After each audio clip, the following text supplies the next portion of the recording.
Welcome to గరం గరం బెజవాడ రుచుల్లో. ఈరోజు నేను సేమియా ఉప్మా చేస్తున్నానండి. సేమియా ఉప్మా ఎలా చేయాలో చూద్దాము. స్టవ్ వెలిగించి కళాయి పెట్టుకుని తగినంత ఆయిల్ వేసుకోండి. నేనైతే ఒక చిన్న గ్లాస్కే చేస్తున్నానండి, అందుకని కొంచెం ఆయిల్ వేస్తున్నా. మీరు ఎక్కువ చేసుకుంటే కనుక దాన్ని బట్టి ఆయిల్ వేసుకోండి. ఆయిల్ హీట్ ఎక్కిందండి, తాలింపు దినుసులు వేసుకుందాం. కొంచెం శనగపప్పు వేసాను, కొంచెం చాయ్ పప్పు వేసానండి. కొంచెమే వేస్తున్నాను నేను. కొంచెం ఆవాలు వేస్తున్నాను, అలాగే కొంచెం జీలకర్ర వేస్తున్నానండి. చూడండి, తాలింపు దినుసులు వేగిపోయాయి కదా. ఇప్పుడు నేను సన్నగా కట్ చేసి పెట్టుకున్న ఉల్లిపాయ ముక్కలు వేస్తున్నానండి. ఒక్క ఉల్లిపాయ సరిపోయిద్ది.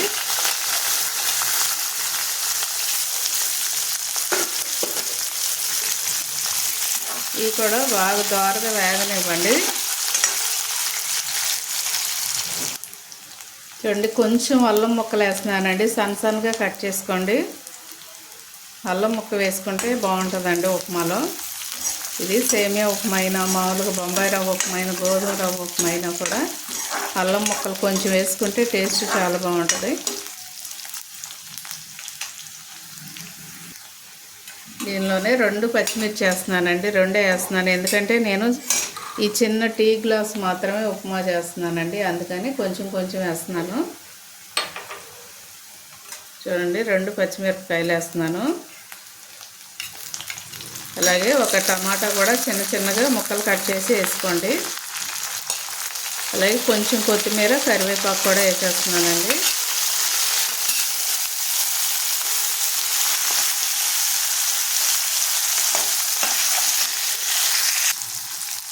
చూడండి, తాలింపు వేగిపోయింది కదండి. 2 గ్లాసులు వాటర్ వేసుకోండి. మీరు దేనికైతే సేమియా వేసుకుంటున్నారో దాంతో నేనైతే ఈ 1 గ్లాసు సేమియా వేస్తున్నాను, 2 గ్లాసులు నీళ్లు పోస్తున్నానండి. సరిపోతాయి 2 గ్లాసులు పోస్తే. చూడండి, తగినంత సాల్ట్ కూడా వేసుకోండి.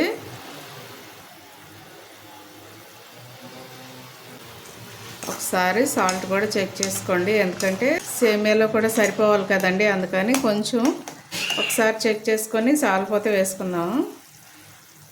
చూడండి, వాటర్ మరుగుతున్నాయి కదా. నేను గ్లాసు సేమియా వేస్తున్నానండి.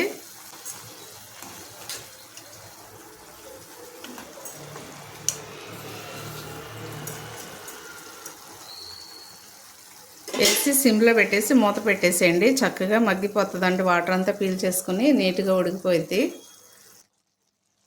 చక్కగా సిమ్లోనే పెట్టుకోండి. ఇది ఉడికే అంతవరకు కూడా సిమ్లో పెట్టుకొని మూత పెట్టేసి అలాగా ఒక 5 నిమిషాలు అలా వదిలేస్తే ఇది చక్కగా ఉడికిపోయిద్దండి.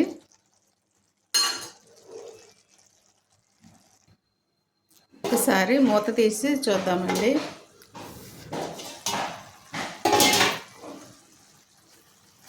ఇంకా కొంచెం వాటర్ ఉంది కదా, ఇది కూడా ఇంకిపోతే చక్కగా పొడిగా బాగుంటుందండి.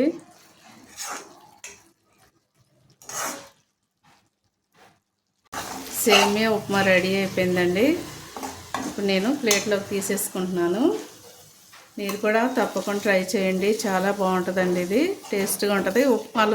మనం ఈ ఉప్మాలో చట్నీ కూడా వేసుకొని తినచ్చు, లేదంటే చట్నీ ఇష్టం లేకపోతే షుగర్ అయినా వేసుకోవచ్చండి.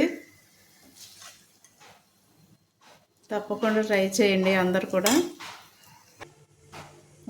ఎంతో టేస్టీగా ఉండే సేమియా ఉప్మా రెడీ అయిపోయిందండి. మీరు కూడా తప్పకుండా ట్రై చేయండి. మా ఛానల్ మర్చిపోవద్దు, గరం గరం బెజవాడ రుచులు. సబ్స్క్రైబ్ చేయని వారంటే సబ్స్క్రైబ్ చేయండి, షేర్ చేయండి, లైక్ చేయండి. Thank you.